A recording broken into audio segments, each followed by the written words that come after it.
les risques. Ce qui est important, c'est de savoir maintenant, quand on place de l'argent à 10% ou à 15%, finalement, qu'est-ce qu'on risque? Est-ce qu'on risque de tout perdre? Est-ce que c'est garanti?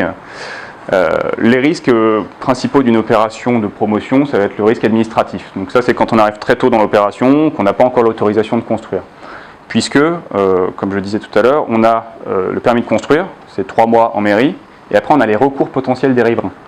Et les recours potentiels des riverains, une fois que vous avez des recours, et si le recours est à juste titre, vous pouvez avoir plusieurs années de procédure. Donc là, vous avez bloqué vos fonds, ils sont dans l'opération, et l'opération n'est pas prête de sortir. Donc ça, c'est le risque administratif. Ensuite, le risque commercial. Est-ce que le projet va se vendre? Est-ce qu'on va réussir à vendre 100% du projet? Voilà, quand on lance la construction, en général, on a déjà atteint 50% de commercialisation.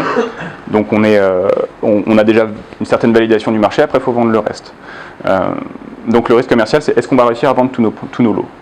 Et le risque opérationnel, c'est finalement le risque lié à la construction. Comme on disait tout à l'heure, voilà, s'il pleut toute l'année, ça va être très dur de construire. S'il y a 3 tremblements de terre d'affilée et qu'on détruit tout, ça va commencer à coûter cher à tout reconstruire. Donc il y a des risques. Maintenant, quand est-ce que le crowdfunder apparaît? On intervient quand le permis est purgé de tout recours et que la commercialisation a déjà atteint 50%. Donc finalement, le risque qu'on va prendre, c'est plus que le risque quasiment opérationnel et un résiduel de risque commercial.